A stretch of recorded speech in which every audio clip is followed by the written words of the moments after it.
So I think the common idea around these movies is that the joke, anyway, is oh, after Batman was a success, the studios wanted to capitalize on it, so they decided the best route to go was to make a bunch of period piece pulp character movies. Nobody wanted that. They wanted Spider-Man and Superman and Wolverine and X-Men, right? What were they thinking? These movies are all flops, right? What do you think, Ryan? Would you agree that's sort of a consensus meme around these cycle of movies? I think with 2020 hindsight, that makes a lot of sense. But I think if you look back at the period of time we were living in, at that period of time, the latter that you suggested would not have even been feasible to do Spider-Man and X-Men and the other Marvel superheroes in the early 1990s. That was more an unrealistic expectation or task. So the natural inclination was to do characters that had stood the test of time, were around, and were relatively cheap or easy to produce on screen.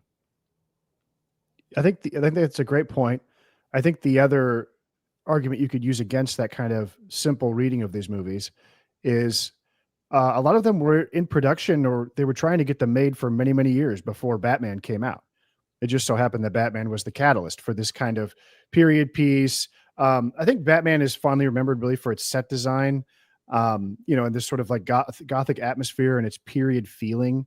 And so once that happened, all these movies got greenlit, right? And today, everybody, we're going to be talking about the films Dick Tracy, The Rocketeer, The Shadow, and The Phantom, which are titles a little misleading. They're not all exactly pulp comic characters. Some of them are comic strips. Some are, sort of literary written word pulps that then became comic books, but they've all been comic books at one time or another. Do you have any quibbles with that definition of these characters? No, not at all. They've all existed in many different types of media that have existed, whatever that was the popular mode at the time they were popular. So whether that's comic strips on a daily or Sunday basis, radio shows, a lot of them were feature films and serial movies before this. And they have all existed in comic books, at various times in their existence. The Rocketeer is probably the odd one out amongst the four that we're talking about, in that is the most modern of all the four. It does not have its origins in the 1930s itself, but instead serves to act as an homage to the characters that we're going to be talking about today, I would say. But it is based off a comic book, if I'm not wrong, just one from the 80s. Correct. It was created in the 80s. So a very different landscape. And I have some thoughts on that when we talk about the movie. But I think going back to the point about Batman, it's incredibly important to remember just how incredibly successful Batman was when it came out, and how many expectations it defied for kind of redefining that character in the eyes and the minds of modern audiences who were still hung up on the 1966, Batman Adam West show, and considering that was what most people thought of the character. So doing that, radical reinterpretation in film, which basically brought the character in line with what they were doing in the comics at the time, showed that you can have a successful, big budget, serious superhero comic book movie that can appeal to kids, but adults can see as well. I think the problem, to also piggyback off what you said, is that Hollywood executives, being as they are, tend to take the most literal approach to replicating success. And their thought process would not have been, Batman was a comic book superhero that did really well. What are other comic book superheroes like that from the DC pantheon or from the Marvel pantheon? They literally said, what is the exact same thing? And they didn't understand that success of Batman did not come from him being a 1930s pulp-ish character. It came from, the fact that it's a really good movie with so many other great assets to it. And we're not going to talk about that movie particularly, but you're missing the forest for the trees, I think, is probably the way to explain it. Yeah, I think that's right. And I think Batman is a good movie. It's one I like. I've done a review for it on my channel where I did a guest spot with Detective Wolfman where we talked about it together. And you can watch that on my channel, Film Journal. But yeah, I wouldn't necessarily say, though, that this was the wrong takeaway and they did something terrible. But I think the appeal of Batman was... It's not that it's the wrong takeaway. It's just, it's a very literal mindset. And I don't know how much appeal these characters really do have with modern audiences. That's the problem there. That's the other key success of Batman is everybody knows who Batman is. And I don't care how many people in the chat want to tell me how fucking awesome the Phantom is. Nobody knows who the Phantom is. Nobody. Even hardcore comic people, it's still sort of on the outskirts of, I mean, you should be reverential to this character. You should appreciate, you should learn your history, but nobody knows who the Phantom is, right? So when he shows up wearing a purple costume, it's a little jarring, I think, for regular audiences. Go ahead. You have to take into account the fact that when you say comic book fans don't know about these characters, a lot of times comic book fans live in their very small microcosm world of characters that they read only when they were 5 years old, and they persist in perpetuity obsessing over those characters. They don't like to I know I'm generalizing, and I'll probably get some flack for that. No, you're not going to get any disagreement. For the most part, people don't want to expand beyond what they knew only in their formative years. So I think we exist outside of that trend. I did not grow up with the Phantom by any means, but it's something that I had heard about, seen on the periphery here and there, and it was intriguing. And as I was a teenager and older, it was certainly something that I wanted to get into and know more about.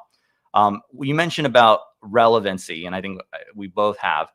It's rather unfortunate, and I don't want to use a term that I loathe and despise so much, but it's very appropriate here. It's the dead intellectual property debate that goes on and on. These are dead IP, and I hate that terminology, but it's sad and true at the same time. So were they able to revive it by any means? I think it was a failure on that term. Yeah, for almost all these characters, but it's kind of a great cap off swan song to their career as relevant items at one time. So I guess with that, let's just jump right into it and get started and talk about Warren Beatty's Dick Tracy. Yes. Just right off the bat. One other point I want to make ahead. is that we've been harping on this 1930s aesthetic and pulp mentality. Batman, for all that it is not a period piece. It is set basically in I would say a timeless era. The animated series extrapolated on this a little bit more. There are modern technologies present. There are computers. There are modern cars, but we also exist in this Art Deco 1930s, 40s inspired world. So it's a kind of dream world that exists and meshes the two together. So it's not exactly a period piece. So they also took the wrong idea from that. Whereas all four of these movies are not only they are all set in the 1930s explicitly. Okay. Well, and then one last thing too. I don't think we should lay all these movies at the feet of Batman necessarily. I think as you watch through them, you could see a lot of the fingerprints of Indiana Jones, which was another successful period piece, action adventure, romance package that I think you'll find to a certain degree, all of these films are trying to emulate to some extent. Absolutely. And remember that Indiana Jones itself is an homage to these types of characters to begin with. So just as Star Wars basically took the basic building blocks of all of the similar characters that existed in the sci-fi realm for like you could call them the cousin characters of these, so Flash Gordon, Buck Rogers, etc. Star Wars took all of the building blocks of those and made their own series. Indiana Jones essentially did the same thing with a lot of these characters. And so people then tend to gravitate towards what was created as a pseudo new concept rather than going back to the original, which is a rather interesting, progression there. Yeah. Well, I guess, should we jump into Dick Tracy then? Yes. All right. Awesome. Give me your thoughts. I want to springboard off you. That's easy. Oh yeah. I love this movie so much.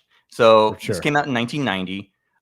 The resemblance to Batman is really uncanny in this film. And that is one of the most striking elements to it. That's evident in pretty much every stylistic choice the movie makes. Even the music is composed by Danny Elfman. And the marketing campaign was a hugely mimicry of the Batman '89 campaign. But in terms of the actual movie, the way that it's able to take all of the core concepts and the great ideas from the Chester Gould comic strip and put them on display in some of the most lavish, beautifully constructed, eye-popping, bright, vivid color scenery is just, it's eye candy nonstop from start to finish. Additionally, I love the aspect of the movie that is able to take basically a combination of real world sets with the fake matte background paintings where you actually look like you're in a comic book world as well. So Yeah. that kind of symmetry between the two, the blending of the two, makes it really feel like we're entering the world of a comic strip. Absolutely. I mean, it's an astounding piece of work. Vittorio Storaro, famed cinematographer of Apocalypse Now, lends the movie, and it looks impeccable. And like you said, it's a very, I don't even think the film is necessarily open for a sequel. It's a fairly open and shut case. I mean, you get everything you can possibly want out of a Dick Tracy movie here. And that's probably because this is a film that Warren Beatty had wanted to make since the 1970s. He'd been in a war to try to, establish the rights of Dick Tracy, and they were scattered to the winds. Like everybody had a piece of this character, and he finally was able to cobble it together in the mid 80s. And then basically he got Disney to produce it, which was an astounding coup. I mean, they did want their own Batman. What they got was pretty different. I mean, it's very much an auteurist piece. As much as it wants to be this 4-quadrant blockbuster film, it really is like the work of an auteur. There is like a single mind and hand behind it. Now, the fun part, and what I'm sure Ryan is going to talk about, is there are a lot of elements in this movie that I like that are about giving the audience a show. So we have like this magnificent cast of all of Warren Beatty's buddies, everybody who was a luminary in the 1970s, Al Pacino, Dustin Hoffman, etc., here to play and to have fun. James Caan also. I mean, it's just a litany of like great actors from the 1970s and all of Warren Beatty's pals here playing a part. And I think maybe if I had one fault with the movie, it's beautiful. I can beat that horse all day long. I think that Freudian slip. I think Al Pacino's insistence on trying to recreate a Joker style vibe and grab that same kind of laudits that Nicholson got as Joker. His scene stealing for me is the one part of the movie that falls flat. Your opinion? I think it works. It's definitely not as, I would never have really put Big Boy as the primary villain of the movie. From my readings of the Tracy comics and all that, I think the characters that serve in a more subsidiary subsidiary role, I don't know if that's the right word or not, but Flat Top, Prune Face. Well, yeah, William Forsythe is Flat Top. He's like the best. He's so good. I mean, those were the characters that always stood out as the more grotesque, the better. And while Big Boy is a grotesque villain, the others that really bear the name of their moniker, their deformity, are sometimes the more fascinating and the more interesting. So Prune Face, Mumbles, Lips, there's a lot of more interesting characters there than Big Boy, who is basically just serving in the the Al Capone role here to amass power, eliminate the other gangs. And you mentioned about a sequel. Would a sequel have been made or not been made? Well, I don't know what they would have done for a sequel, because they literally kill every single character who is a Dick Tracy villain in this movie. They all get gunned down unceremoniously. So I don't know who they were going to use. That's also a big problem. It's great. Here. It's a great scene. Well, it's a great scene, yeah. But even those that survive the onslaught of that initial wave get killed, at later points in the movie. Flat Top gets eliminated by the end. The Blank, who is the true mastermind, I guess, of the film, also meets their demise. We can use. Well, Al Pacino is he's obviously a character that's not very big in the comic strip, so that they could give him a little makeup, but he wouldn't have to sit in the chair and get like incredibly arduous, prostheses all over his face like everybody else, right? But one thing that struck me this time around, it's interesting that you said he's the Al Capone of the movie, is that it is kind of an Untouchables. There's a lot of Untouchables in this movie, wouldn't you say? Except all the team is just wrapped up into Dick Tracy. But the plot basically is like Dick Tracy's trying to capture Big Boy. He keeps being evaded. Keeps having to continue to try to find ways to route his organized crime scheme. They try to get a warrant, doesn't work. Dick Tracy goes to jail. He finally gets Big Boy. It really is kind of a complex plot, but maybe the first time and we also have No Face, who's making moves to also frame Big Boy and wrap Dick Tracy up. Blank. Oh, sorry, not George. Not the question. Not the question. Not the chameleon. Blank. Okay. The Blank. But go ahead. Oh, go ahead. Well, I was going to say enough with the plot. I mean, I thought Warren Beatty is just magical in this movie. Everybody in the cast is tremendous. He is good, except for the fact that he does, and this has been brought up many times before, he does not have the square jaw that is iconic in the Chester Gould comic strip for making the moniker of Dick Tracy. I mean, in fact, the fact that the silhouette, the profile silhouette of Dick Tracy is the bat symbol, for the high concept marketing for this movie. The fact that we do not have a lead actor who has, the who does? Well, I don't know, but like John Cena. John Cena. Yeah, I mean, who do you want? I mean, I don't know. Warren Beatty sacrificed his blood, sweat, and tears to get this semi-autobiographical film of himself made as his favorite childhood hero. He clearly was a fan. Yeah, clearly. He was after it for years. And he still owns the rights. He still owns the rights, which is partially why there's never been a sequel or a reboot or remake or any other type of movie that's been since this. Which I think people have seen the examples of this public display where Warren Beatty will occasionally wear a Dick Tracy costume and go on Turner Classic Movies, who are a willing participant in this copyright, kidnapping, right? And just he gets the rights then again for another 10 years if he shows that he's actively using the character, correct? And stealing it from Chester Gould's, great grandchildren, I suppose. Well, now would not be the time to try and bring it back. I think if we were going to do that, it would have been throughout the 90s or the early 2000s. I think, like so many other great comic book and comic strip characters, Tracy would be much better suited for TV than the movies. I think yes. Come on, dude. Really? Let's not beat around the bush here. This movie is a masterpiece. This movie is really good. I think it does struggle in a few places.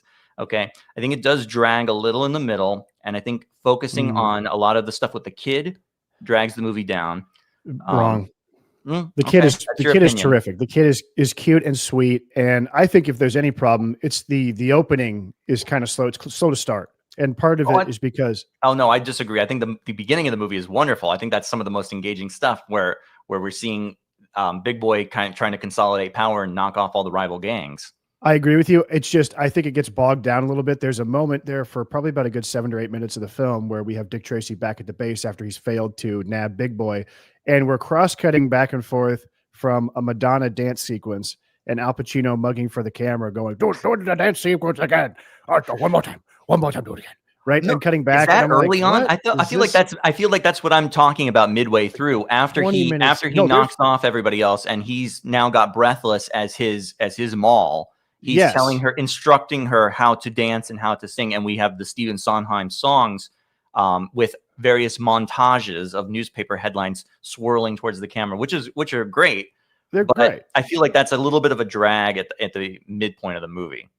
There's 2 fantastic montage sequences in this film, and one of them is when Dick Tracy, after they've got the bug in Big Boy's, his sort of his club, Dick Tracy goes around and they're catching all the crooks. I mean, it's just incredible, and it's set to that Sooner or Later song by Madonna and Stephen Sondheim. And then also when Dick Tracy's in jail and the villains are back on top. I mean, it's just great cinema. I mean, it's just so much fun. And the montage climaxed with the shot of Dick Tracy emerging from like the car with the background on fire, holding the Tommy gun and shooting it at unknown people in the foreground. So that's one of the best shots in the movie there. 100%. It's a glorious movie. It's got something for everybody. It's got, grisly Tommy gun violence. It's got just the sexiest romance between Warren Beatty and his then girlfriend, Madonna. I think every one of those scenes works like a charm every time Madonna's on screen with Warren Beatty. My only quibble with that would be that the love triangle aspect of the movie that's thrown in because of the real life romance between Beatty and Madonna takes away from kind of the trueness of Dick Tracy as a character. That he loves Tess Trueheart. He is a straight arrow kind of guy. To have him tempted in this way. Now, granted, he never crosses the line. He never falls victim to the temptation, but I don't think that would have been part of any other Tracy movie had Madonna not been in the movie and that they had not been dating at the time. Okay. I think it makes Dick Tracy a way more relatable character because, maybe this is postmodern. Maybe this is like Dick Tracy's too perfect or whatever. But I like that. Look, I don't have this large sentimental attachment to the comic strip. I've read it before. I think it's cool. I like the art, But when you're making the Dick Tracy movie, he's got to have something going on in his life. And Warren Beatty, he goes, "What's going on in my life? Well, I should probably settle down with some nice gal, but I really like having sex with lots of women, right? And they're all attractive and throwing themselves at me. And I'm they wrote You're So Vain About Me, and I'm the legendary Lothario of Hollywood, right? I read a quote by him where he said he loved playing Dick Tracy. It was the squarest character he ever played. And he's so square, he comes around to being cool. But he's also cool because Warren Beatty is cool, right? Now, he's cool because Warren Beatty is cool. He's also cool because the iconic yellow trench coat and hat are so cool in this movie, juxtaposed with all of the other, the dark backgrounds. All of the other gangsters have red, blue, green suits on. It adds a level of hipness and coolness that you would have never seen in an older movie, an older Tracy movie, which all of them were in black and white, but we had never had anything made in the color era before that. And I think it's a very bold choice to do all of that, because if you're trying to be, quote, realistic, this is not very realistic. And it works because it's not. Exactly. Yeah, which is why I don't think that like a Dick Tracy TV show would necessarily work. I mean, what the hell? What would it be about? Just recreating his comic strip adventures, like where he fights in it? No, I like this thing as this giant pastiche. It's like we got one shot for Dick Tracy. Boom, and it's fantastic. There's so many great stories, and there's so many great villains. You do a season-long arc where Flat Top is the villain, then you have some of the lesser-known villains be intermediary in between, and then just keep going. And it's an ongoing soap opera, just like the comic strip is.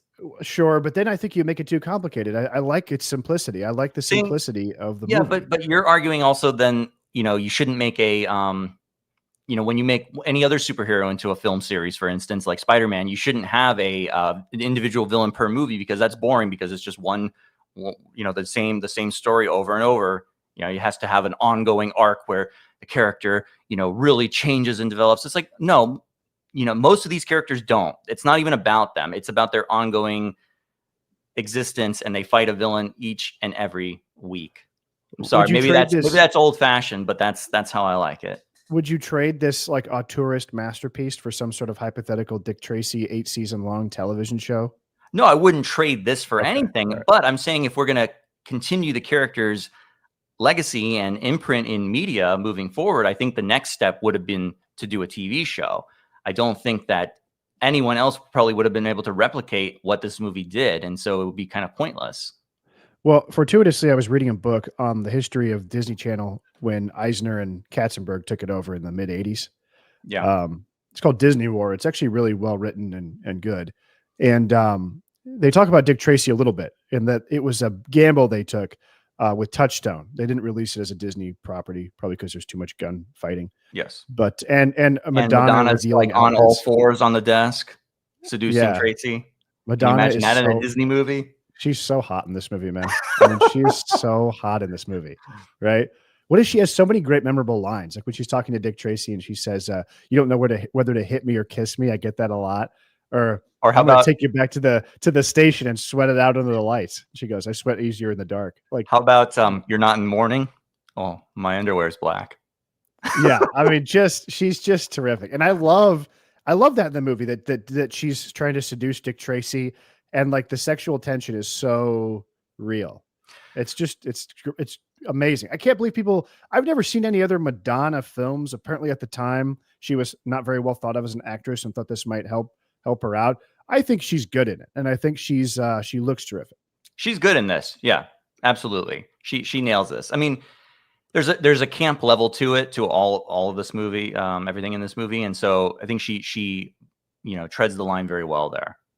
I was going to say too, in this book on Disney, they talk about this film as sort of it wasn't a disaster, right? But it wasn't the cash cow franchise, igniter they hoped that it would be, and it prompted Jeffrey Katzenberg to issue sort of infamous memo to all the shareholders and everybody at Disney, saying that they were putting way too much money into giant prestige pictures that were, a star like Warren Beatty comes in, they can't control him. He does whatever he wants. He's banging everybody on the entire set, right?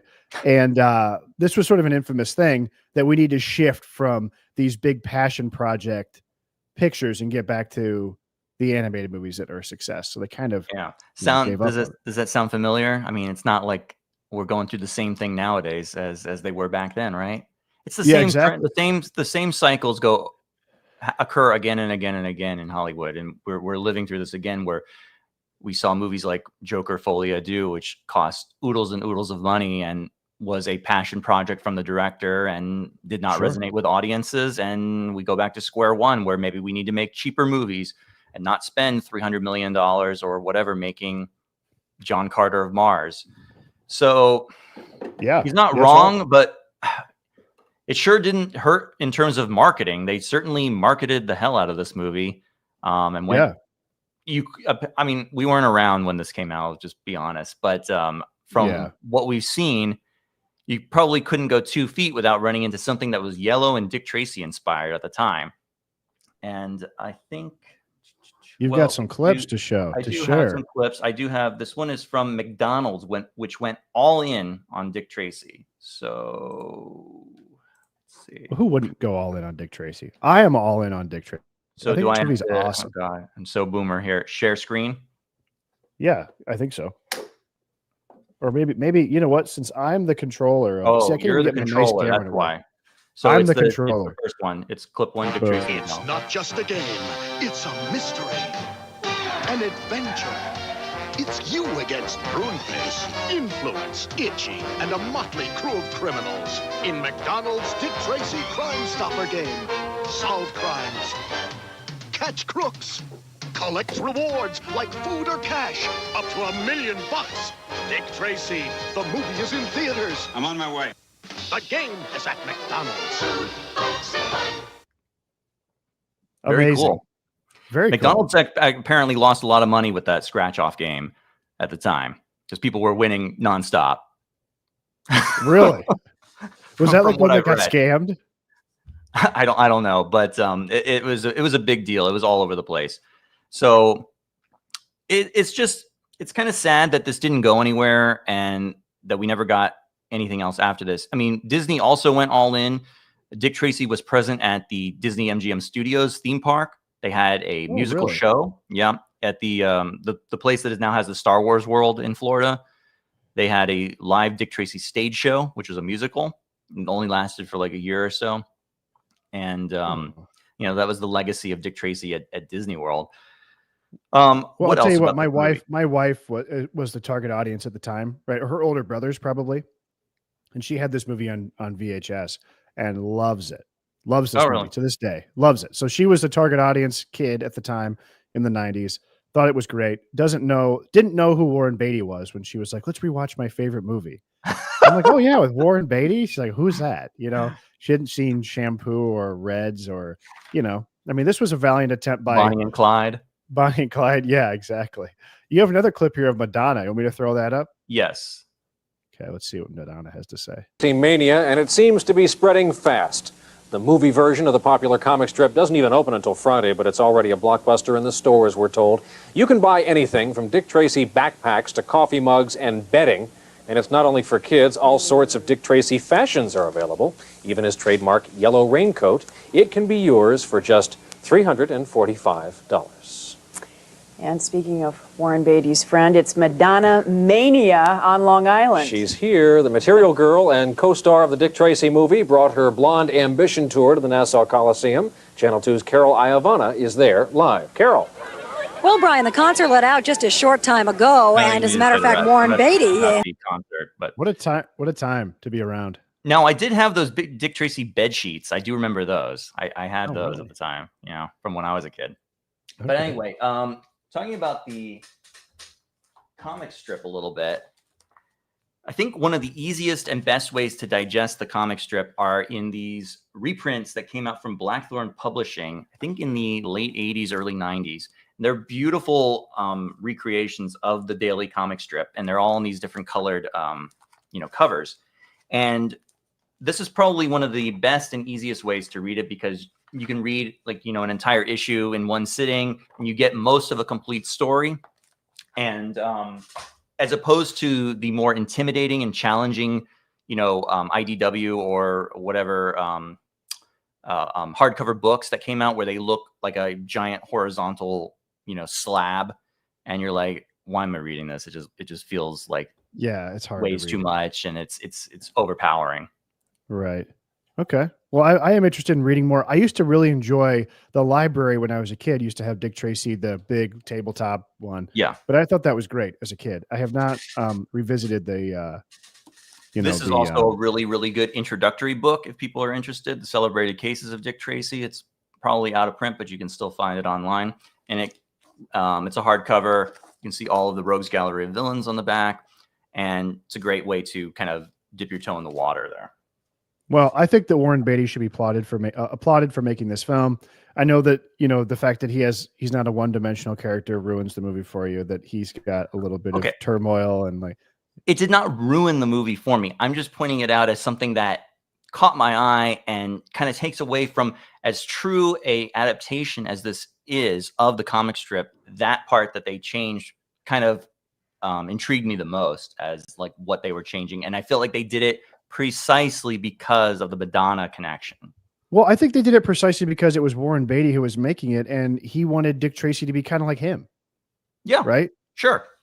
Fair enough. I'm just pointing it out as something that I think purists would take issue with. And absolutely. I think that I like the romance element because, like, if you're a character in a movie who, like, some hot chick comes onto you and you're like, oh, sorry, ma'am, I'm just the facts, please. Like, that's hard to relate to. Right. So I like that Dick Tracy has a little vulnerability to Madonna and her sexy charms, but it does strike me as a little weird when he can't come up with the words to ask Tess Trueheart to marry him. That seems very adolescent to me, and like, it doesn't seem like a very Dick Tracy kind of a thing. Right. And by nature of having this kind of fling with Breathless, it does diminish Tess Trueheart a little bit as a character and her importance to Dick Tracy's world and the mythology there. Because does she really do anything in the movie? Not particularly. She's just kind of there. And the fact that he falls back on her because he realizes he really shouldn't be with the bad girl. That's kind of a lame way to enter into your marriage there. Well, it's true, but I also think it's real. It's realistic. Yeah. It's real. It's realistic. And it's the kid is the catalyst, right? Because he goes, if I want to take care of this child, and to do that, I need to be a family man. And I've been dragging my feet on this for a long time.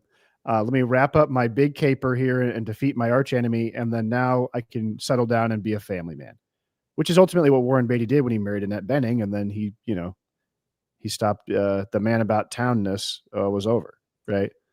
Do you have a particular favorite villain that is represented here in the movie?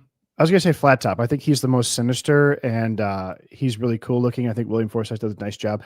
I was being a little harsh on Al Pacino right out of the gate, but like that extended scene where he's coaching everyone to do the dance number, I was like, okay, I get it. Al Pacino, very funny. And then at the end, when he's like kidnapping Tess Trueheart, there's just a running monologue of 80-yard lines of him just saying things. You know what I mean? Random nonsense. Random shit. He's like, sometimes things don't work out. Sometimes I do. Nietzsche. It's like, what? Like, they just brought him into the studio to just say things, like to cut back to him. And what I thought would have been better was like, why not have Tess say something, back to him? But she really doesn't. Right. And I like the tie in with the no face being Madonna. I think all of it's really terrific. I don't think this is particularly a movie like aimed at kids either. It's really aimed at like nerd film people, right? Yeah. But like you think about some of this production design, when they have Dick Tracy in the basement with the combustible steam machine or whatever that is that they rigged to blow, it's magnificent. It looks like something out of a Looney Tunes cartoon from the 30s. I mean, it's just spectacular. The opening shots with the clock and the red background of the red circle or the acrylic circle around that clock. And then he puts on his watch and his hat. It's tremendous. The movie is it's beautiful. One of the most beautiful films of all time. The opening shot in the movie is that's what you're talking about, where the radio is playing, the old time radio is playing, and we have the iconography of Dick Tracy all laid out and displayed for us to see in all of its glory. And we see the two-way wrist radio, we see the yellow fedora, and it's go time. I mean, that sets the tone for the movie so well. It gets you amped up, and the Danny Elfman theme is playing, and you're like, let's go. Absolutely. No, couldn't agree more. It's like it's phenomenal. And Funny enough, Al Pacino was nominated for an Academy Award for his performance as Big Boy. you got to be kidding me. There's no way. I'm not making this up. I had to check because I thought that was accurate, and I was like, before I say that, let me verify that. But it's true. What? Yes. Okay. You know what I love too? If we're talking about Dick Tracy mania that didn't actually materialize in the real world. I mean, this movie was not a flop, right? But it wasn't a hit, you know. But the Vogue album cover from Madonna with Dick Tracy on it. Yep. And it was incorporated, I believe it was incorporated into her concert acts at the time for that tour. You know, Really? there were people dressed as Dick Tracy dancing with her on stage. That's so cool. Yeah, it's incredible how much they tried to push this into the pop culture, and people either just rejected it or were not interested at all, and it just fizzled out. You can't manufacture certain things. You can't manufacture interest, no matter how hard you try, no matter how hard you market it. Well, it's unjust because this movie should have been. It deserves it here. It's better really than does. Batman. It's better than Batman. Better in what way?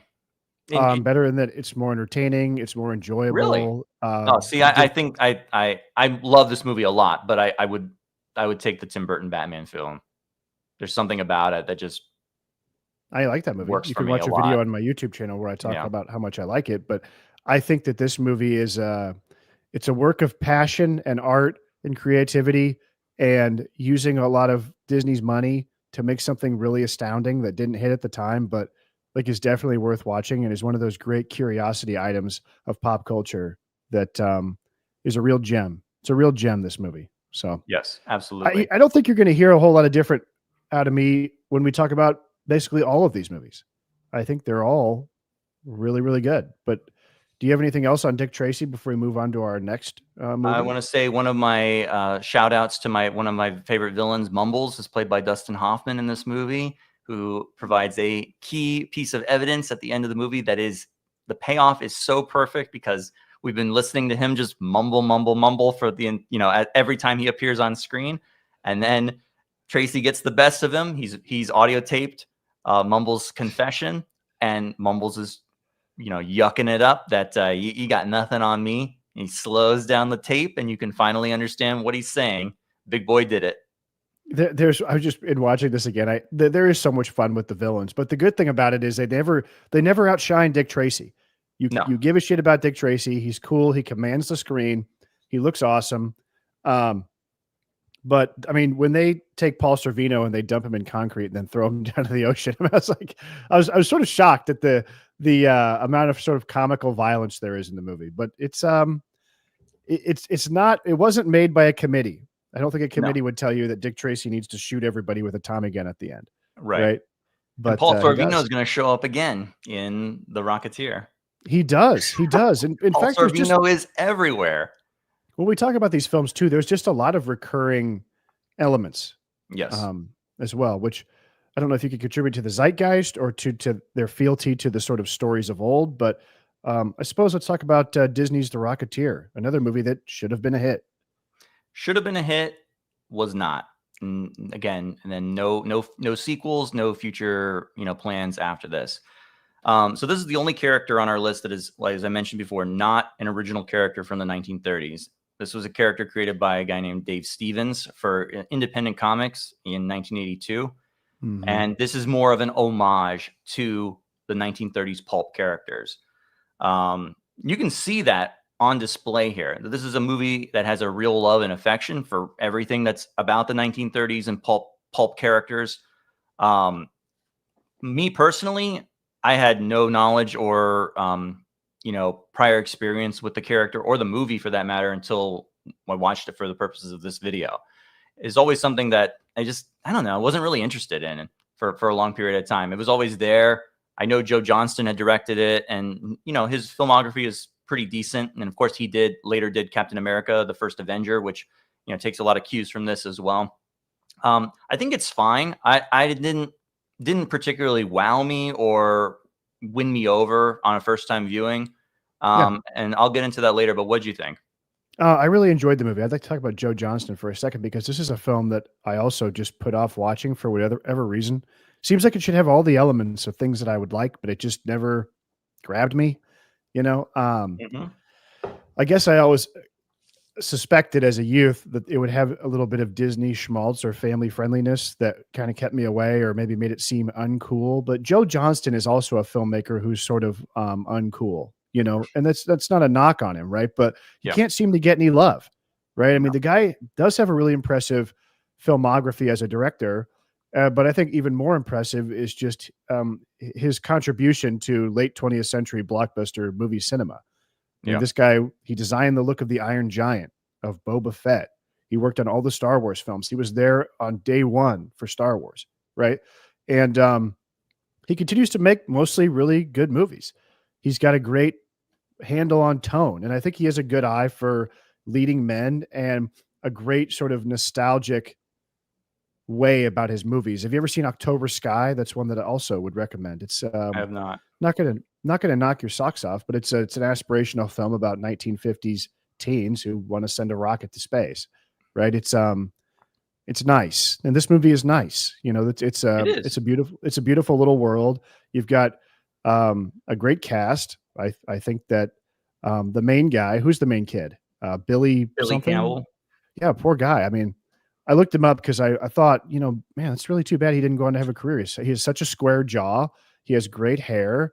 I think maybe either Josh Hartnett stepped on him or the fact that this movie didn't do well just killed him. But he did have one consolation prize, is that he did get to date his co-star Jennifer Connelly for 5 years after The Rocketeer. So you can't feel too bad for him. That's a pretty good consolation prize. I would say so. She's just gorgeous in this movie.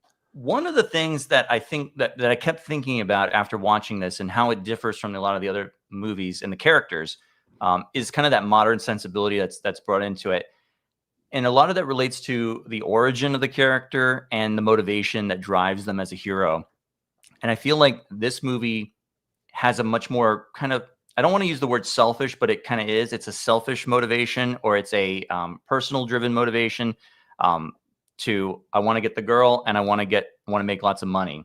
None of those are bad. Neither one of those are bad motivations, but compared to someone like Dick Tracy, who is basically serving as the ultimate public servant, protecting the citizens of the city, cleaning up, you know, crime and corruption. Or when we get to the Shadow and the Phantom is driven by basically his lineage and his family obligation to serve as a protector. The Shadow is looking for redemption. This is just kind of like me. At the end of the movie, it morphs into kind of rah, let's go America, stop the Nazis as a motivation, which is, I think, better. But I don't know if you have any thoughts on that or. I mean, it didn't particularly strike me because I was sort of with him all the way. I liked the turbulence of his, you know, career and him wanting to impress his girlfriend. So no, that didn't necessarily bother me, but I could see where you're coming from on a level of how does this compare with other films? And yeah, that's why it is sort of the odd man out, because it's not this lantern jawed, I am the hero, and that's just, you know, my personality trait of those earlier. Not to knock that, right?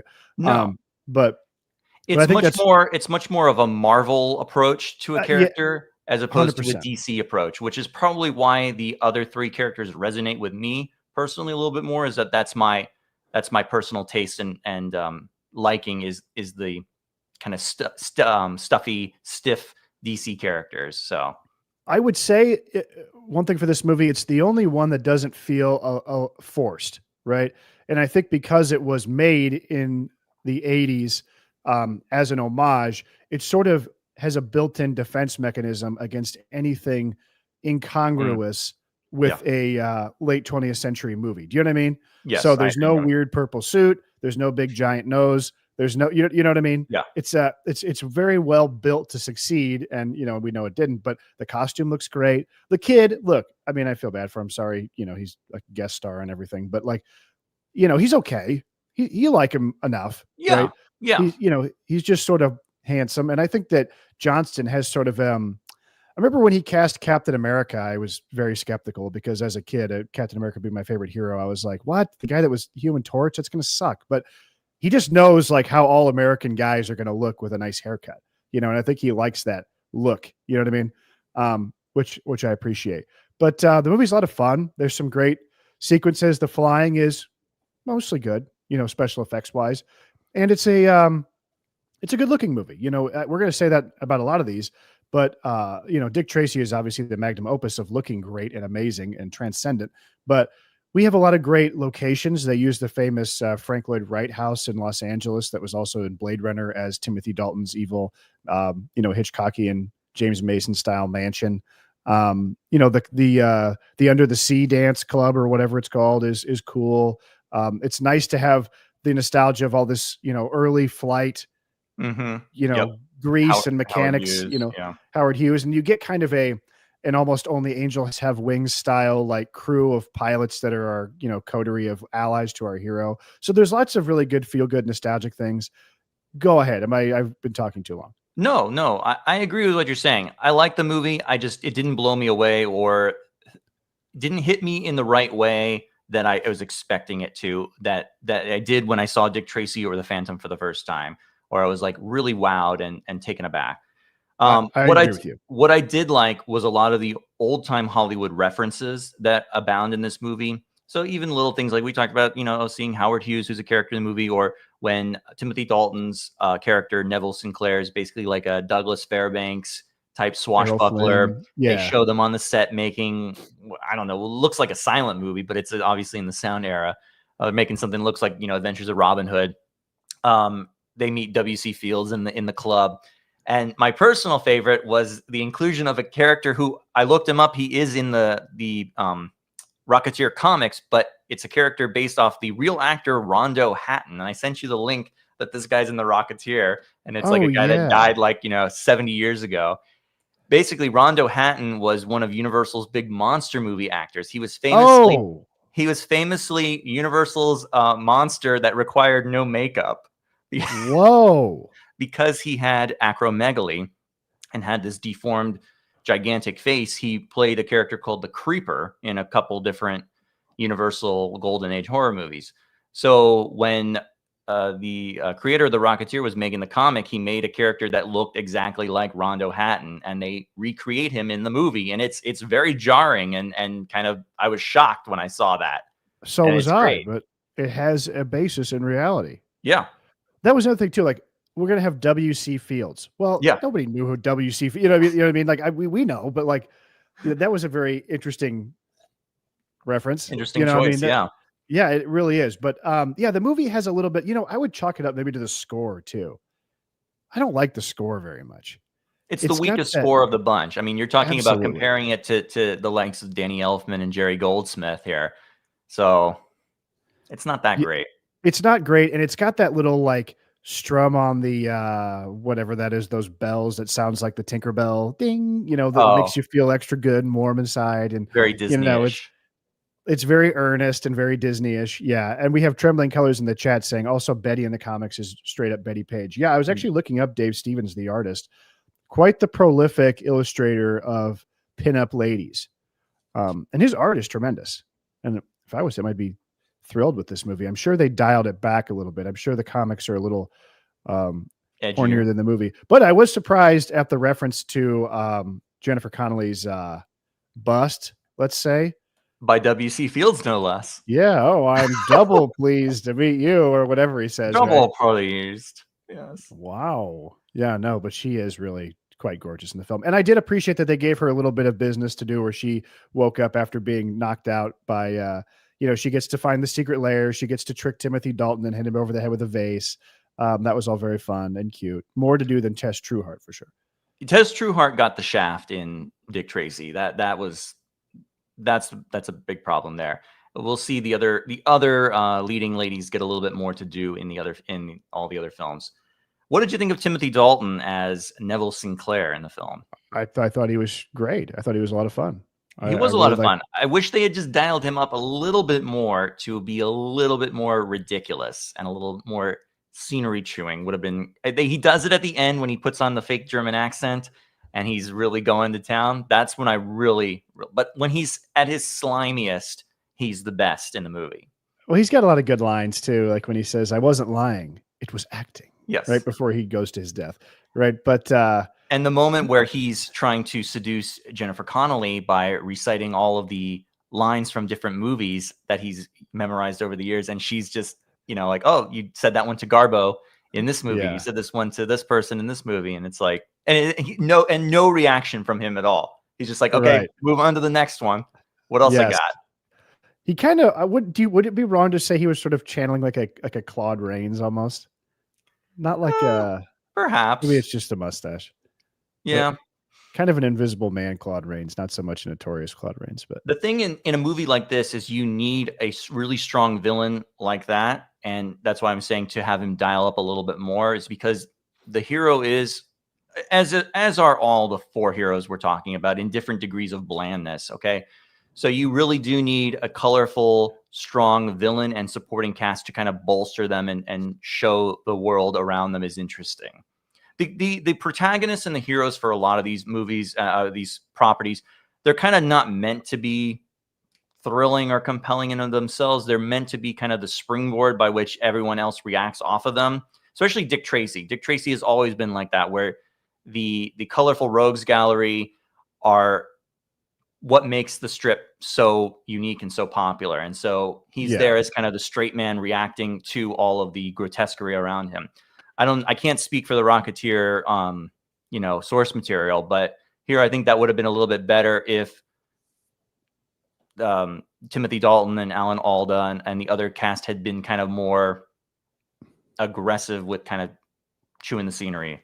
okay, I guess I could see that just to balance out the kid who's kind of we see that even in Captain America: The First Avenger, where Chris Evans, who does a fine job in that movie, but we have Hugo Weaving and Tommy Lee Jones and all Stanley the other Tucci. supporting kind of bolstering the support there. Yeah, I think you're right. I think if you had a bigger actor, and not that Timothy Dalton wasn't, but I mean, he had just gotten off of being fired as James Bond. Maybe a bigger actor might have been a draw, and he gets a little more scenes. But I love Timothy Dalton, and I thought he was tremendous, and he's one of my favorite James Bonds, just based on the strength of Living Daylights alone, which is one of my favorites. But I like License to Kill a lot. It's also a very underrated film. Sanchez, that's like the bad guy in that one. Sanchez. That's Yeah, he kills. Who's he kill? Isn't he kill Felix Leiter in that one? He kills Felix Leiter at the beginning or something. Yeah. Shark attack, I think, if I recall correctly. Right. So one of the other great moments in this film is the climax, where the Nazi agents board a Zeppelin that's hovering above the Griffith Observatory, which is a fantastic way to end the movie. And we get a great shootout with where the gangsters decide, hey, well, even though I'm a crook, I'm 100% American. I ain't gonna be around with no Nazi douchebag, right? And then they are on the same they side turn as sides. The FBI. Okay, then a battalion of German officers and troops just come out of nowhere, which is bizarre.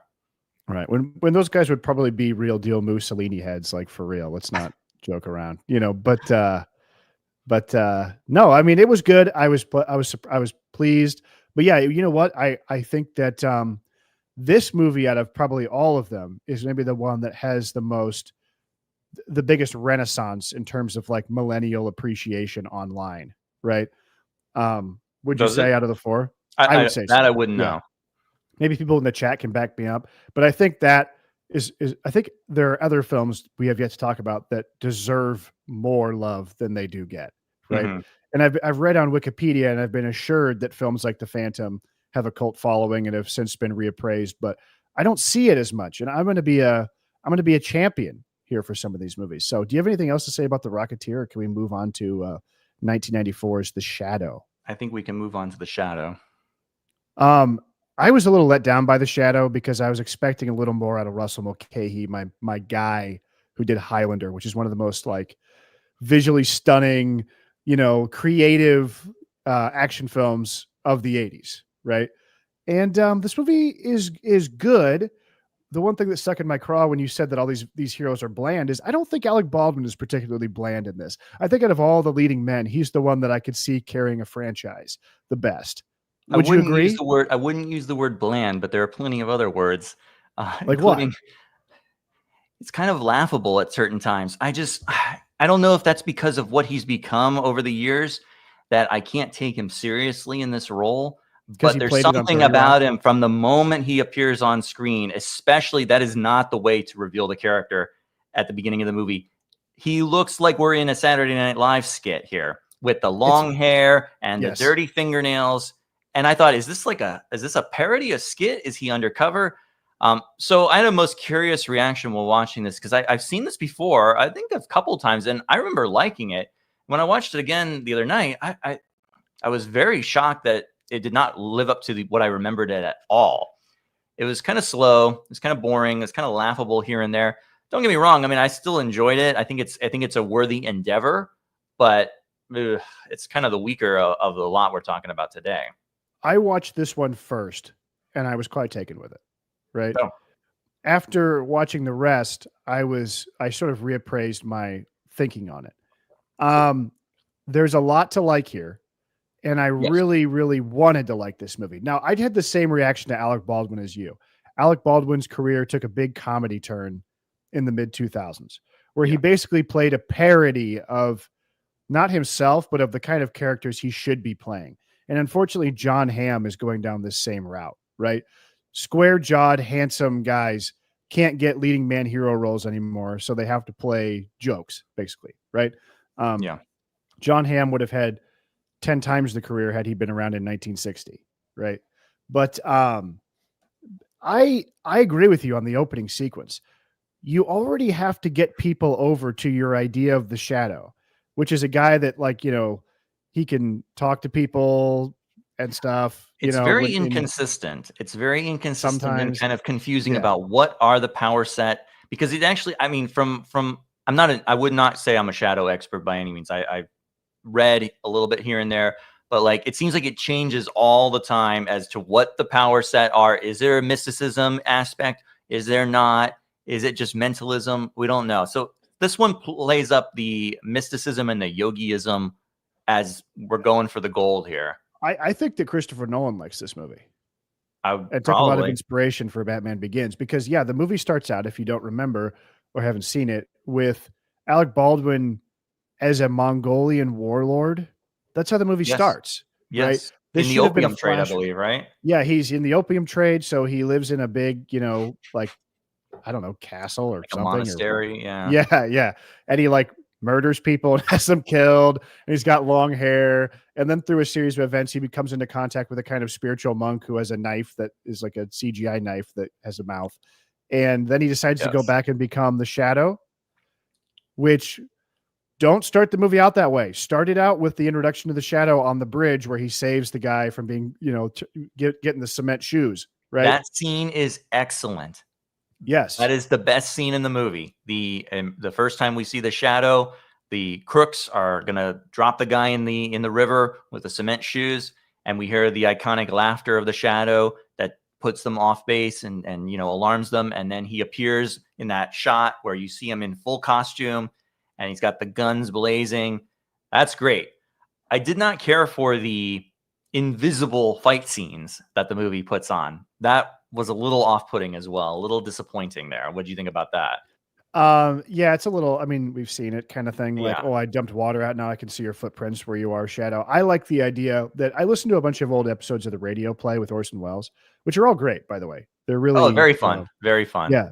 The reason I'm podcasting from this space and not my normal basement office is because my basement office is being completely destroyed and we're redoing things. So I was doing some work on the ceiling and I was listening to it. It's tremendous. And in the radio play, it's clear that the Shadow's real power is just his ability to have mentalism, right? Yeah. He is there in the room, but you can't see him because you've been hypnotized. And we also do learn there's a lot of Eastern mysticism that crops up in those old radio shows too, because the Shadow talks about how he learned it from all the yogis and stuff.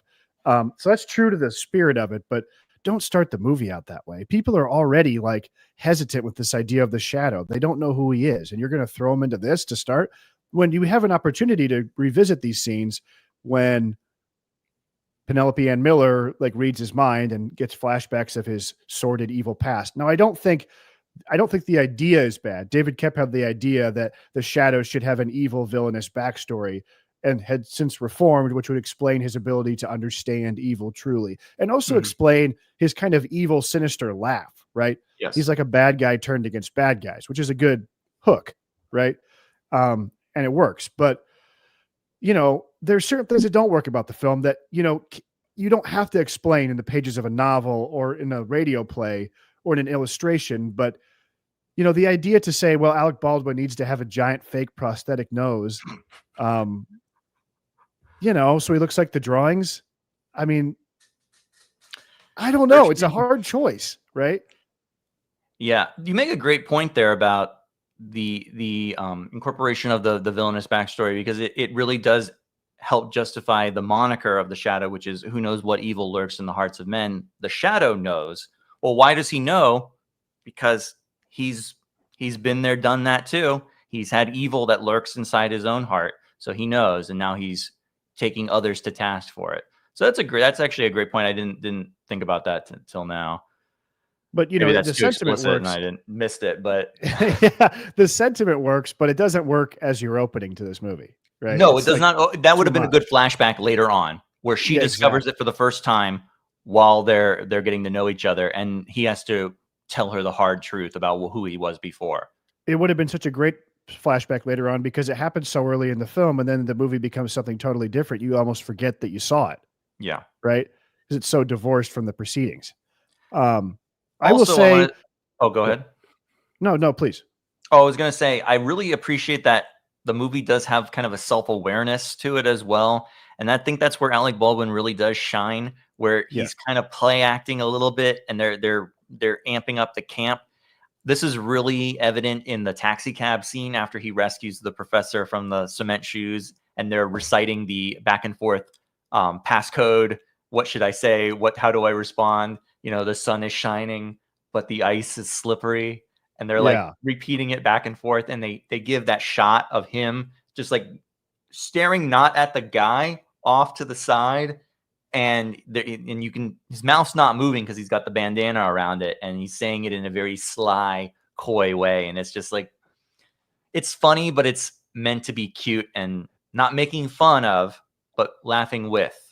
Well, Trembling Colors has a great point. He said, I always had the feeling that Alec Baldwin said yes to the Shadow because he thought Burton should have picked him as Batman after working with him in Beetlejuice instead of Keaton. I could absolutely see that, right? But I think Baldwin, he's got another great line when he's talking to Khan, right? Shiwan Khan, where he goes, "Why? You might as well tell me now, Khan. You know I'm going to stop you, right?" Like that's a really funny, like line that sort of plays on the expectations of these invincible pulp heroes. But I liked him in the movie. He's a nice presence. First of all, he's got a great house, better than Tim Burton's Batman house. He's got a cool little library, secret base. I like his network of spies, everyone who works for him. Yes, that was cool. The cabbie and the other people. Yeah. I was expecting a little more flair to the filmmaking, considering Russell Mulcahy was behind this. And all the fabulous sword fights and visual flares of those films. I mean, I tried to demonstrate this on Twitter when I posted a montage of all the great transition sequences in Highlander, where we see the flashbacks, which he could have done with this movie, where Highlander is also a character with a backstory and a very disparate past who now is living in our current day time.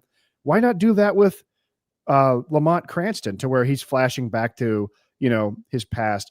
There's a great sequence in Highlander where Connor McLeod looks up, and then we transition to a mural of the Mona Lisa, and then we pan down to him in modern day. There's so many of things like that in Highlander. The famous drop sunglasses in the parking lot, and there's just not a lot of that here in this movie. Not a lot of visual flair, and the fight scenes are weak. There's like no good action in this film. That's the ultimate sin here. Is the action is weak. The fight scenes are weak. In fact, I mean, that's why I was saying the bridge scene is great, except for the fact that the action is invisible. Yeah. And so it's worthless. And then as we compare to the Phantom next, which I don't want to get ahead of ourselves, the action and choreography in that movie is excellent. And it makes it one of the most thrilling films of the lot we're talking about today.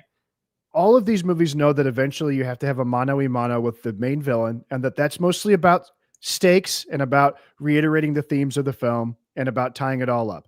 It's not going to be a big spectacular action sequence, right? We get that in Rocketeer, we get it in Dick Tracy and Phantom.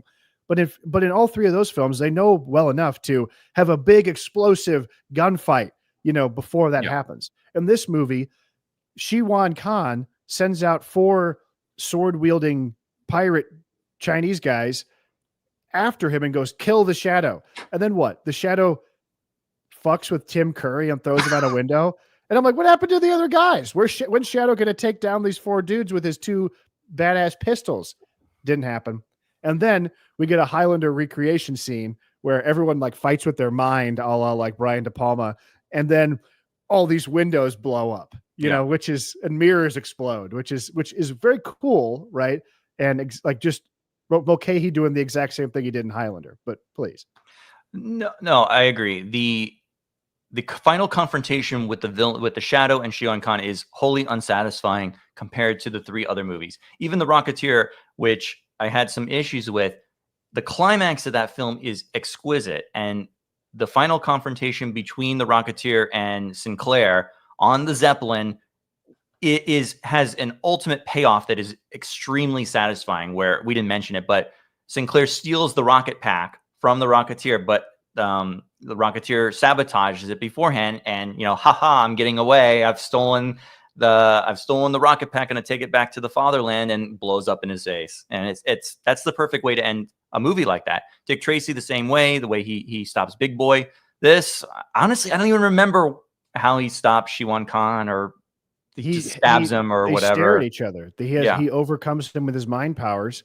Now there is a cool moment where the floor becomes uneven and the Shadow slides around on the floor, which is kind of cool. And it's a beautiful set. I mean, that stupid magical snake dagger. They're just obsessed with that. Yeah. Yeah. And it wasn't cool, and it had no really thematic relevance. And I didn't know, I thought that it was a good, knife, or I don't know what you get at the beginning, but yeah, whatever. What did you think of Penelope Ann Miller as our heroine? Good, but not very memorable or captivating.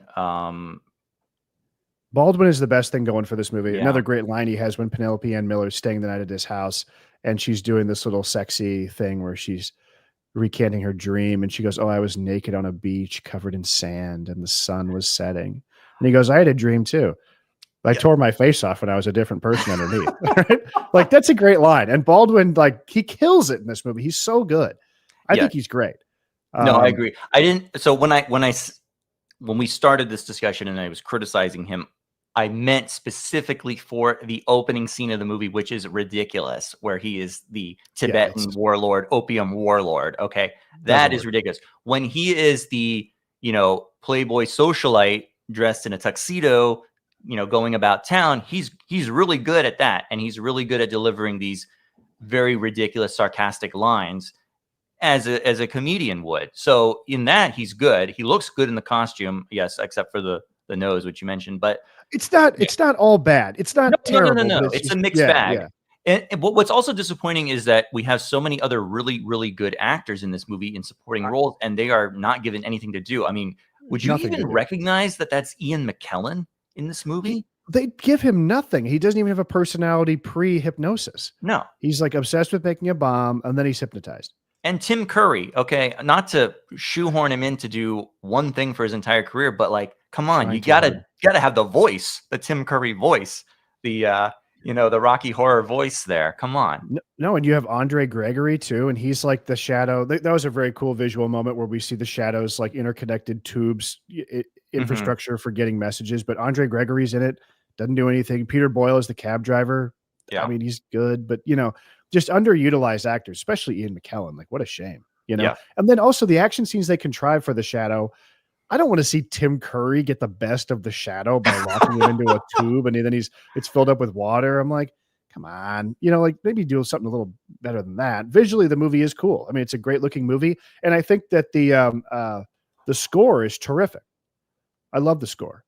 Goldsmith does it, and it's got a great orchestral thing, but there's also a nice eerie synthesizer beat that comes in at certain times, which is I think very cool. So it's okay. It's just not, I think it's one of the weaker of the bunch. Yeah, I agree. Not a great demonstration of Shadow powers. He gets pinned to the wall with 2 arrows at one point and kind of crawls out as a half shadow, half guy, which is neat, we had to establish the fact that he can turn into a shadow because he is called the Shadow after all. So they had to do that once, and then it's never mentioned again, or it's never demonstrated again. But this is also a movie that had a giant marketing campaign. It did. You read my mind. You must have used your powers of mental confusion to Yes. get that out of me there. Yes, you see. I'm going to do my Orson Welles. Yes, I have powers. This is the part where you go, oh, yes, Shadow. I was just about to do my evil plan.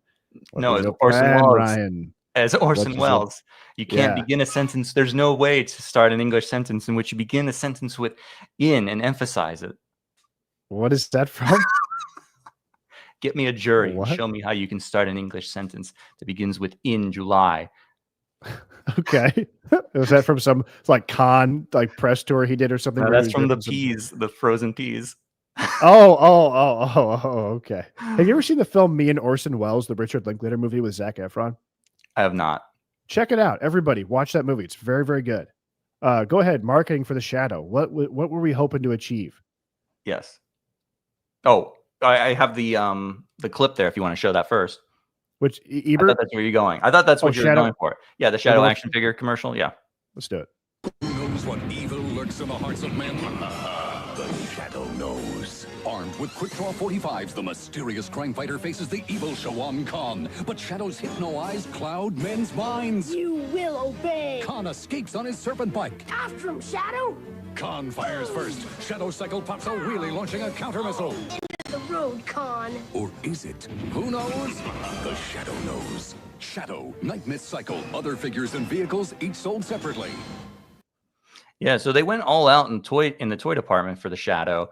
I honestly don't remember ever seeing these toys in the store at the time. I mean, that would have been the perfect audience for this at the time. So I have no recollection of these whatsoever. I've never even seen him secondhand at a comic store or anything. Yeah, I've rarely seen them either. And we were talking, so we talked about how we weren't really around when Dick Tracy or the Rocketeer were coming out, but the Shadow and the Phantom, we were, at least I was. And I have no recollection of this movie ever coming out, of hearing about it or seeing it until way later. And I don't know what that says about the marketing or the promotion for the movie or how well it was handled, but it's probably part of the reason why the movie flopped. I mean, they're obviously targeting it towards kids because they have a huge action figure line, and it just didn't work out. Yep. And I guess do you have anything else to say about the Shadow? I mean, there Not were cool really. elements. I liked the idea that there was a hidden secret hotel room. I mean, I did not show off my Shadow Pulp that I have here. Bad glare in the camera, but this is an That's so original cool. Shadow Pulp from December 15, 1939. So 10 cents. no, who was the artist? I was looking him up. That's so Oh, I don't responsible remember. But for- it's in my Shadow reference book that I have here. This is a great book that I found at the comic book store one time. It's the Shadow scrapbook. It's actually written by Walter B. Gibson, who's the creator of the Shadow, and this goes through like the entire history of the character, through the medium, through radio, movies, and has a lot of reprints of the actual stories in here. So a lot of good stuff. Well, in if here. anybody The else artist- could be credited as a creator Yeah. of the Shadow, it would definitely be George Rosen, the artist who's he defined the Shadow. His artwork is so beautiful. This guy's his artwork is tremendous. If you're looking up beautiful pulp illustrations, it's just unmatched. The guy's phenomenal. Yeah, for sure. So overall, like kind of a mixed bag. It's definitely a movie that I would rewatch again. I think there's a lot of rewatch potential in here. There's a lot of good stuff in here. Just not a great movie. Yeah, I agree. Could have been, I don't know. I Could think have been honestly, had there been more action, it would have been, Yeah. it would have been a big B+ for me. Dick Tracy toys. We're having some conversations in the chat. I have seen these before. You've not seen these? No, I have. Oh, okay. I know that Retro Blasting did a good video on them. Our Yes. favorite guy. So Playmates made those toys along with the Ninja Turtles. And They're awesome. Well, are they awesome? They do kind of look like deformed trolls.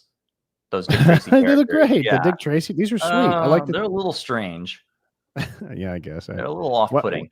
Why would a kid want so many various suited gangsters? Why I not? get it.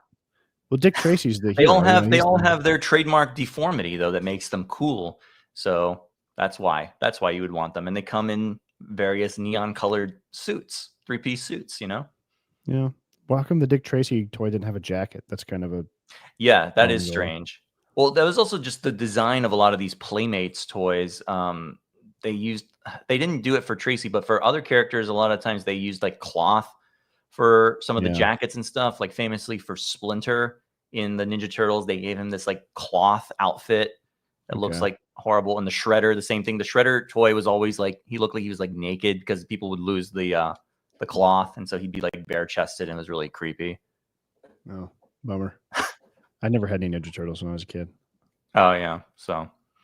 But Playmates, the best toy line they did was Star Trek: The Next Generation. So Yeah, doubt. But you doubt it. You doubt my yeah. assertion. How dare Who you? the hell would want those toys? Who But would want their Admiral McCoy as a 98-year-old action figure? What's wrong with you? Your overweight Admiral Commander Scott figure. You know. I'm gonna look it up right now. Which brings us to the Phantom, which of all the movies I had the lowest expectations for. Wow. And was pleasantly surprised. I thought it was fantastic. I had a blast with the Phantom. Loved it. It's more so great. than I've ever enjoyed it before when I've seen it. I don't know why. There's just something about it blew me away this time. It just had such an aura of like badness on it. I remember like a long time ago seeing a poster and I go, oh God, it just doesn't look very good at all. Like, why did they decide slam evil? Well, if you don't want to slam evil, log off this chat immediately. But yeah, the Phantom, boy, slam evil. I remember seeing it in old comic books and just thinking, why would they want to dress up a guy like that? I had no reference for the comic at all. But do you know why though? Do you know why the Phantom is purple? No, I don't. It was have a any mistake. idea. It was a mistake in the coloring process. Oh. From what I've read. Yeah. So Lee Falk did not design the Phantom to be purple. I think it was supposed to be kind of like a dark gray design. Okay. And someone at the coloring at King Features Syndicate made it purple. It's kind of like how the Hulk was green by accident, Sure. Well, I could see, the Phantom works in a comic strip, right? The one piece stretchy deal. Now, I think that the movie the movie does the best they can with that outfit. Yes, they really do, and they commit to it so much that you're just kind of like, okay, you know what I mean? And they never really like reference it.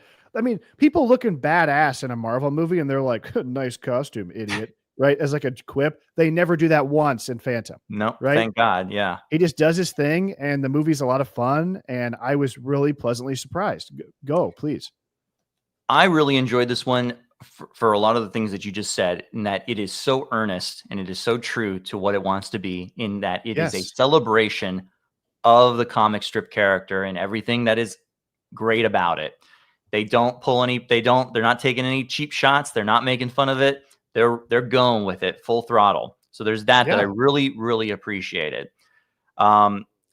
Two, the world and the environment of the Phantom, to me, is the most interesting because it kind of is the best of both worlds in multiple ways. In setting, it combines the jungle environment with the big city environment, so you can have a little bit of both here and there. In terms of the kind of character and the kind of hero that he is, he also does, blend the line between those earlier characters that came before him, like a Tarzan or a Zorro type of swashbuckler or jungle character, with the modern day superhero like a Superman or a Batman or whatever. So you kind of have a great mix of all of those things, and you can turn the dial one way for this, one way for that, and it all works within the same pot of stew here.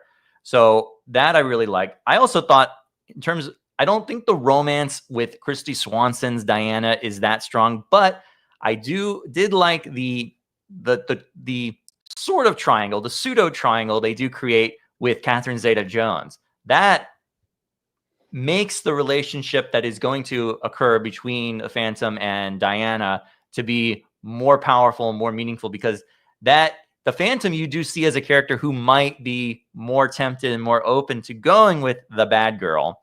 And so by him having a true love and affection for the good girl makes that a little bit stronger than the Tess breathless comparison I made earlier. Well, Also, my last point would just be, and I'll shut up. The origin of the character I find very compelling and just really interesting that they actually went through the time to put it into the movie as the prologue backstory and not eschew it or not to make up something else.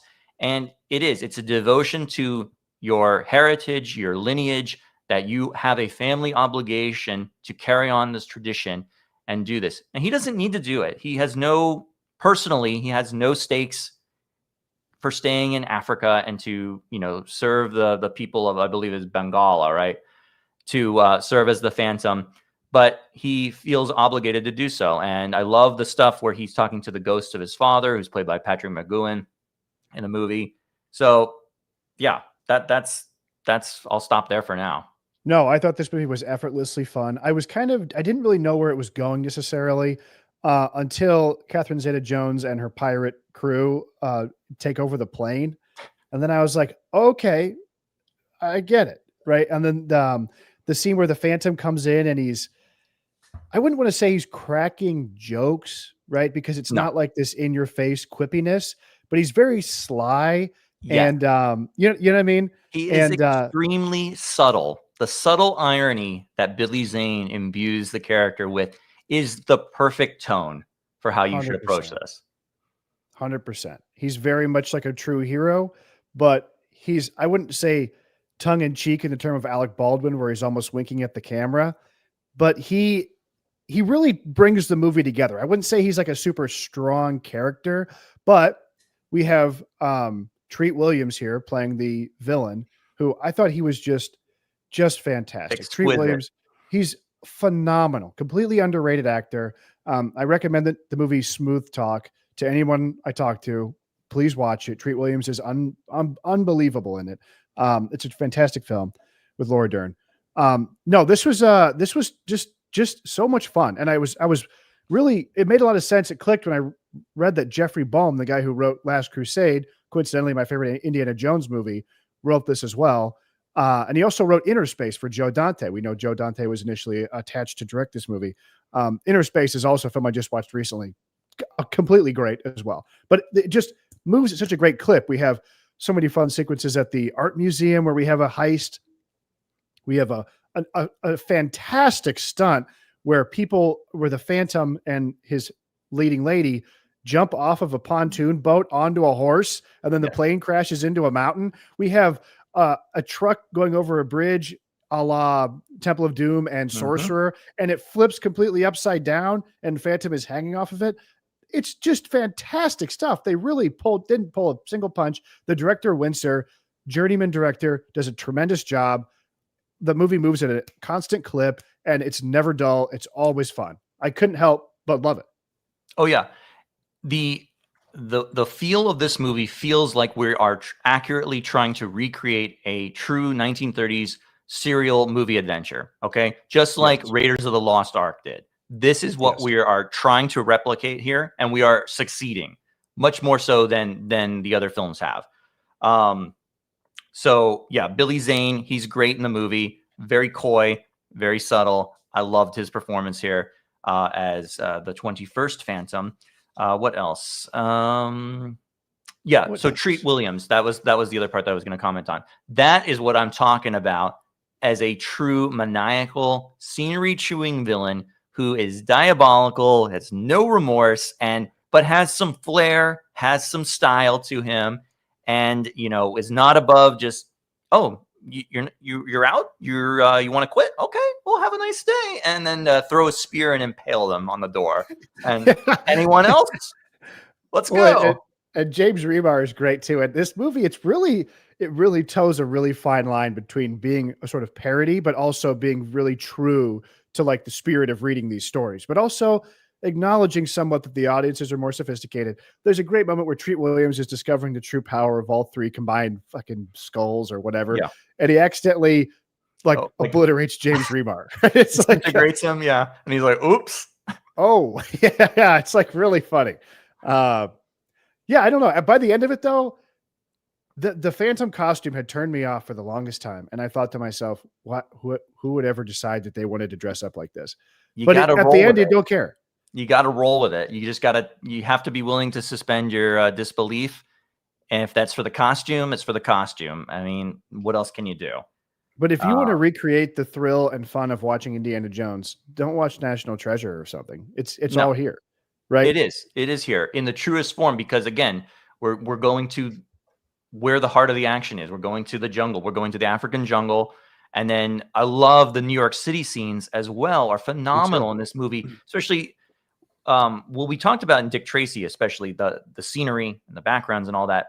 Well, I think the Phantom does take the cake, though, for the interior set design work that is present in this movie. The Drax office layer is one of the most gorgeous and beautifully constructed sets, perfectly encapsulating that 1930s Art Deco influence and style. I mean, it is oozing with just a style and sophistication.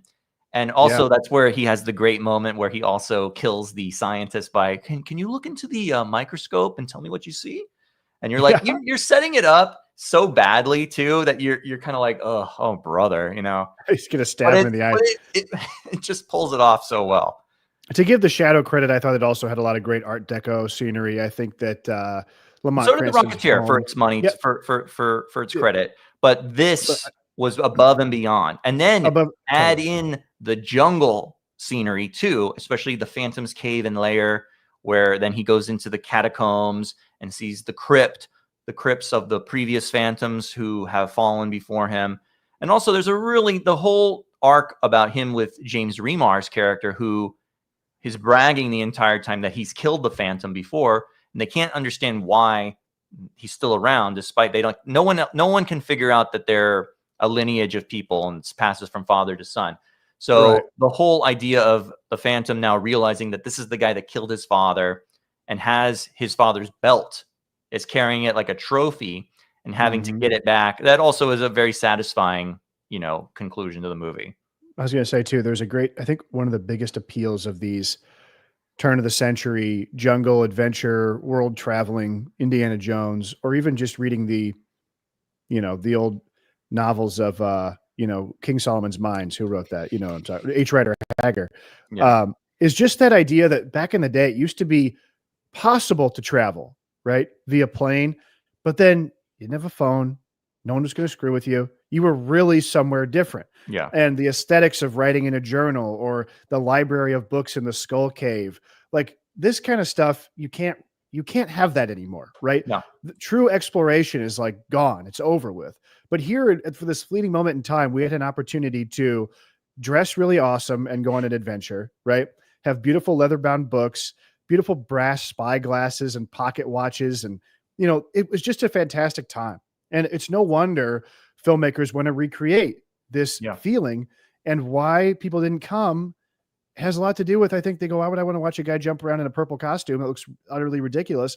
Maybe the movie trailers didn't do a good enough job. I watched a trailer. They kind of hide the shadow and they really sell the movie as action. Mm-hmm. They should have sold it as fun and adventure and kind of a, campy, right? Which is what it is. The Shadow or the Phantom? Are you talking? The Phantom. Oh yeah. Yeah. This is the return of the great adventures, which is what Indiana Jones Raiders of the Lost Ark promises as its tagline. This is for my money, the true spiritual successor to that, which is ironic because it's part of the source material that, that is based off of itself. Yeah, exactly. Also, I think by nature of the plot, this facilitates a much more rousing adventure film in that it's a treasure hunt plot, which is you cannot go wrong with that, as opposed to Shawan Khan as I'm going to drop a neutron bomb in New York for whatever reason. I can't remember. I kept having flashbacks to Captain America 1979 with the neutron bomb when they sure. So it's a big liquor distiller in the back of a truck. Yeah. And then the Rocketeer.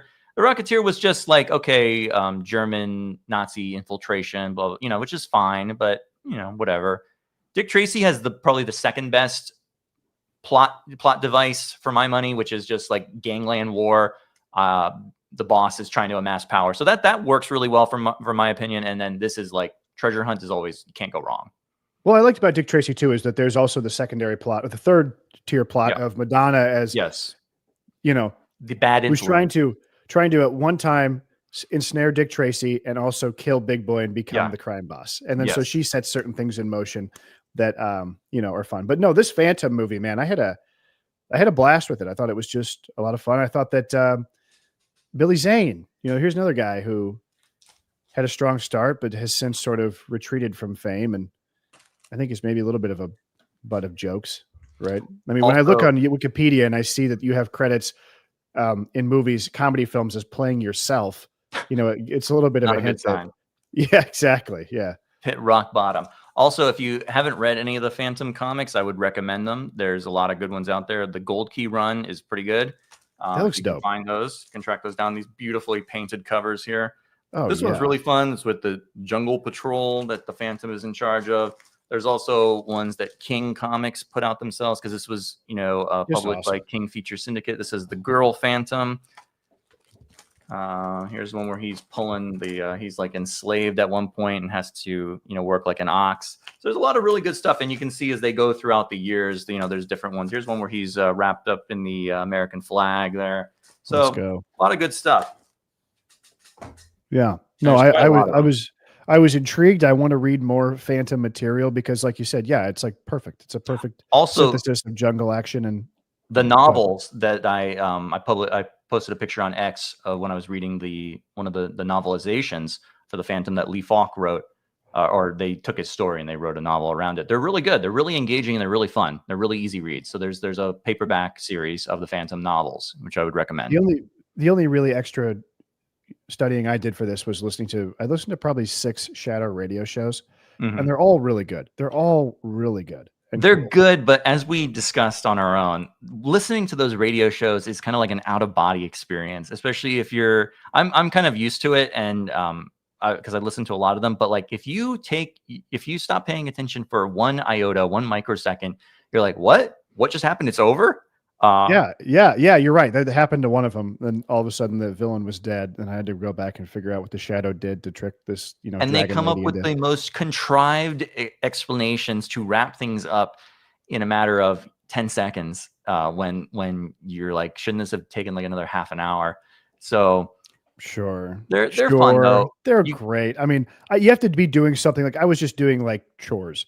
Yeah, and it was they're good to listen to in the car. I'll tell you that too. Sure. Well, you know, back in the day, your ass was in front of that fucking radio, and you were listening intently, right? Oh yeah. Nowadays, because I tried to listen to some of them while I was doing like some moderate busy work at work, and I kept losing focus on the.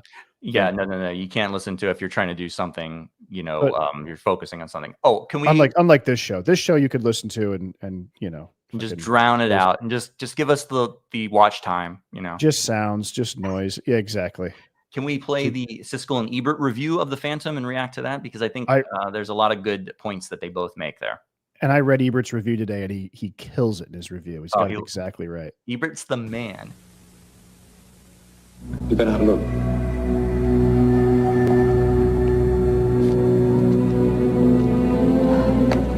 Well, somebody say something.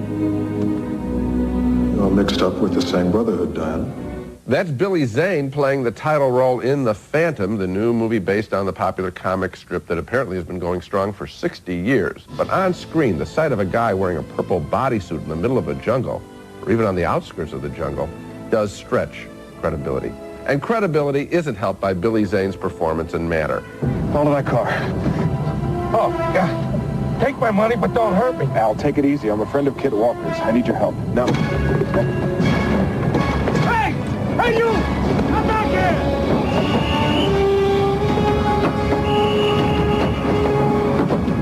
His assignment in The Phantom is to prevent an assortment of bad guys from collecting a set of 3 magical skulls, one of silver, one of gold, and one of jade, and thereby harnessing power to rule the world. Phantom!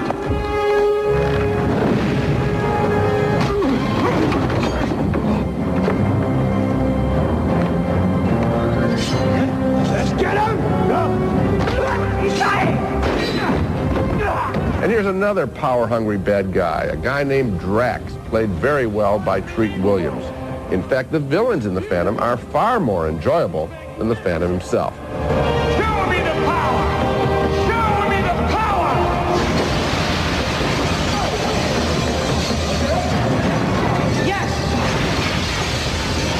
The Phantom is another action picture I'm giving a mixed review to, and I've already outlined my split opinion. Hated The Phantom, laughed at The Phantom, but I like Treat Williams in some of the action scenes.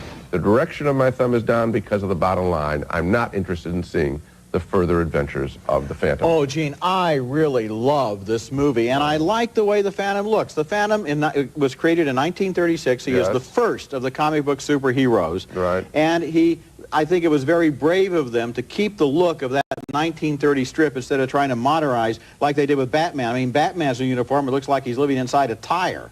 You know, this, the whole klutziness of the fact that the Phantom, when he lands on a truck, he really lands. He's not, doesn't have cat-like grace, is part of the charm of this movie and the look of the film. I mean, I would recommend to people that if they want to completely forget everything about the plot and everything about the story, which wouldn't be a bad idea. This movie is worth seeing for the production design by Paul Peters. This is one of the greatest looking movies I've ever seen. The colors, the interiors. The interior of the Skull Cave. Yeah, and is very well what about done. Drax's office in New York? That looks fabulous. Good, but it's a good looking movie. Did you find the Phantom someone that you cared about the least? Really? I found the Phantom very amusing. I liked the way what Billy Zane did with that. Instead of standing around like some kind of a stick, to give the guy... I think he's very stiff. No, to give the guy a personality, a wry humor, an edge. I don't think he has a wry humor. Quality of kidding himself a little bit. There's a lot going on there. I think he's quite stiff, Roger, and that's where my problem was. Every time I saw him... Well, okay, Gene, I just want to get the bottom line out. It's PG rated. I think it's terrific. They didn't load it up with a lot of extra violence. It's a great family picture, and I just loved looking at it. Yeah. Couldn't agree more. I thought Billy Zane, what did he say? He's amusing. Yes, he is. Yeah.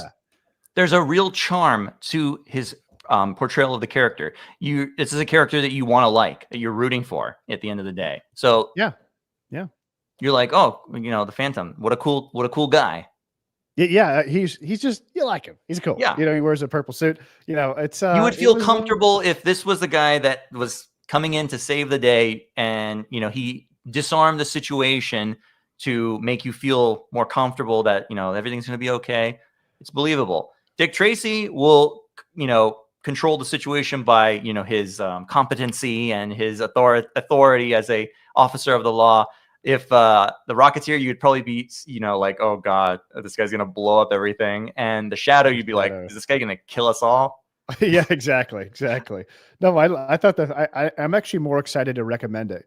And just I sent my brothers a picture from the movie, and they were like, "What the fuck is this?" And I'm like, "You got to watch it."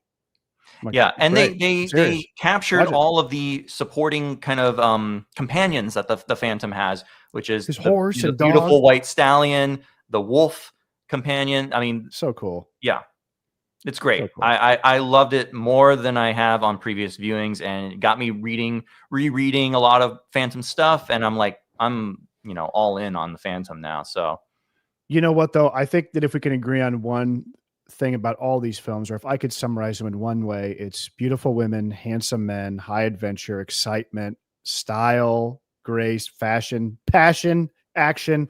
You know, this is the blueprint. Let's have some fun. Let's, as Mr. C, a layman, says, let's slam evil. Yeah, let's do it. Let's do it. Any closing thoughts? I think a closing statement or question would be, why didn't these movies succeed? What was the problem?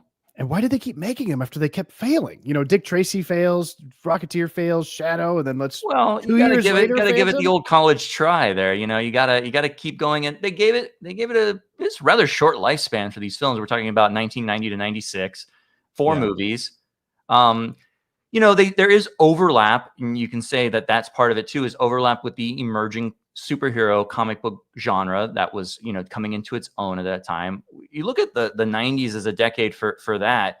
It's a pretty weird experimentation with comic book adaptations beyond this, including very modern comics that were adapted and also were very much failures in and of themselves. I mean, you look at something like Spawn, which was a very hip and modern comic book that had come out just a few years earlier in whatever, 91, 92, made into a movie, I believe, in 97, 98, and a big failure as well. And Spawn was on top of the world for comics. You know, everyone was into Spawn.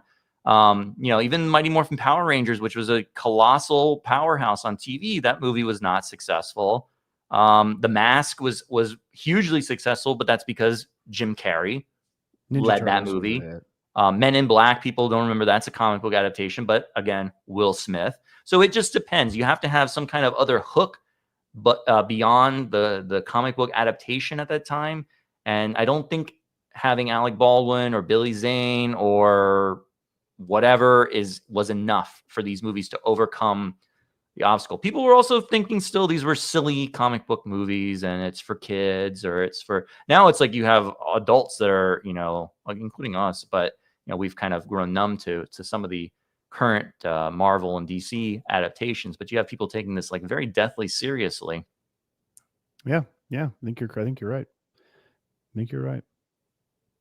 Yeah. All right. Funny, all this HD and UHD tech and the next generation doesn't know how to write or direct. Well, yeah.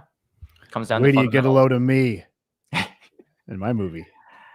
Follow Curious Cuts. Hey, well, I'd just like to say before we wrap up, I was really glad we did this show. It's kind of one that was on my mind for a while to do, and I'm glad we committed to it. And if you enjoy this show, don't forget that you can listen to the audio versions on Spotify or iTunes. Don't forget to leave us a nice review or give us 5 stars. And our next show is going to be an experiment. Normally, we talk about a series of movies, generally 4 that either, stand out in a cycle of movies or in a genre or from a certain director or actor. But we're going to be doing a show called High and Low. And the featured star will be Tony Curtis. Every episode of High and Low, it'll be on the same channel, same podcast feed.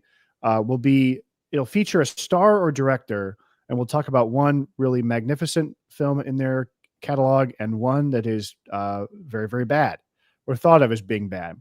And so for our Tony Curtis episode, we're going to be watching Some Like It Hot, a comedy masterpiece.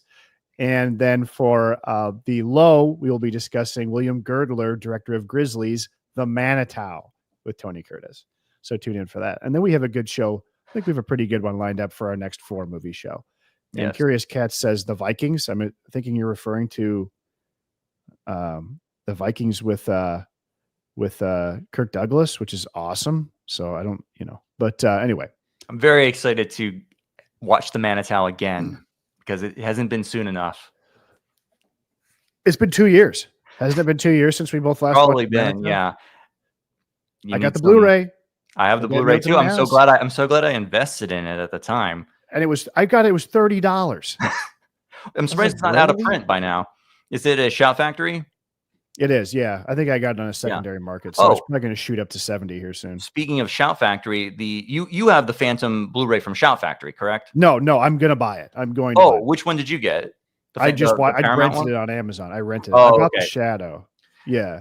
Yeah, I have the Shadow one, the Shadow one was just put out by Universal. So the reason I'm bringing this up is that all 4 of the movies that we talked about today have some of the worst, home media presentations in terms of special features and bonus content, which there's basically none for any of these movies, which is really disappointing, especially for Dick Tracy. I mean, that seems like that should be heavily available with bonus content. Now, the reason I brought the Phantom is that there's nothing. Disney did not put anything on there. The Shadow, nothing.